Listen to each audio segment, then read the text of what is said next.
ನೋಡಪ್ಪ, ಕುಮಾರಸ್ವಾಮಿ ಅವರ ಮೇಲೆ ಶ್ರೀ ಸಾಯಿ ವೆಂಕಟೇಶ್ವರ ಮಿನರಲ್ಸ್ನಲ್ಲಿ 23/11/2023 ಲೋಕಾಯುಕ್ತವರು ಪರ್ಮಿಷನ್ ಕೊಡಿ ಅಂತ ರಾಜ್ಯಪಾಲರಿಗೆ ಕೇಳಿದ್ದಾರೆ ಪ್ರಾಸಿಕ್ಯೂಟ್ ಮಾಡಲಿಕ್ಕೆ. ಆದರೆ ಇವತ್ತು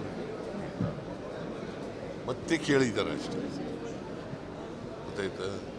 ಅದನ್ನು ಮತ್ತೆ ಕೇಳಿದ್ದಾರೆ ಅಂದರೆ 26/7/2024 ಅಬ್ರಾಹಿಮ್ ನನ್ನ ಮೇಲೆ ಕೊಡ್ತಾರೆ 11:15 ಗಂಟೆಗೆ. 10 ಗಂಟೆಗೆ ಶೋಕಾಸ್ ನೋಟಿಸ್ ತಯಾರಾಗ್ಬಿಡ್ತದೆ.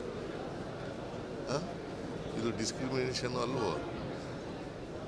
ಅದಕ್ಕೆ ರಾಜ್ಯಪಾಲರಿಗೆ ನೀವು ಈ ಥರ ಪಿಕ್ ಆ್ಯಂಡ್ ಚೂಸ್ ಮಾಡಬೇಡಿ, ಸೆಲೆಕ್ಟಿವ್ ಆಗಿ ಮಾಡಕ್ಕೆ ಹೋಗಬೇಡಿ. ಸರ್, ಕಾಂಗ್ರೆಸ್ ಅವರು ರಾಜ್ಯಪಾಲರನ್ನ ಹೀಯಾಳಿಸಿದ್ದಾರೆ ಅಂತ ಗುರುವಾರ ರಾಜ್ಯಾದ್ಯಂತ ಪ್ರತಿಭಟನೆಯನ್ನು ಬಿಜೆಪಿ ಕರೆ ಕೊಟ್ಟಿದೆ. ಏನು ಹೀಯಾಳಿಸಿರೋದು? ಅವ್ರು ಮಾಡಿರೋ ಕೆಲಸ ಹೇಳಿದ್ದಾರೆ. ಇದನ್ನು ಹೇಳಿದ್ರೆ ಹೀಯಾಳಿಸದ? ಶಶಿಕಲಾ ಜ್ಯುವೆಲ್ಲರಿ ಇದೆ 21ನೇ ಇಸ್ವಿಯಿಂದ, ಅದು ಮಾಡಿಲ್ಲ, ಪರ್ಮಿಷನ್ ಕೊಡಲಿಲ್ಲ.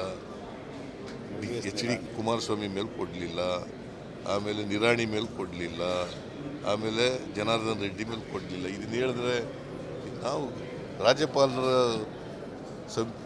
ಇದು ಸಂವಿಧಾನ ತತ್ವವಾದಂಥ ಪೋಸ್ಟು, ಅದ್ರ ಬಗ್ಗೆ ಗೌರವ ಇದೆ. ಈಗ ಅವರು ನಾವೇನು ಹೇಳೋದು ಅಂತಂದರೆ, ನೀವು ರಾಷ್ಟ್ರಪತಿಗಳ ಅವರಿಂದ ಅವರ ಪ್ರತಿನಿಧಿಯಾಗಿ ಕೆಲಸ ಮಾಡಿ ಅಂತ. ನೀವು ಕೇಂದ್ರ ಸರ್ಕಾರದ ಪ್ರತಿನಿಧಿಯಾಗಿ ಕೆಲಸ ಮಾಡಬೇಕು.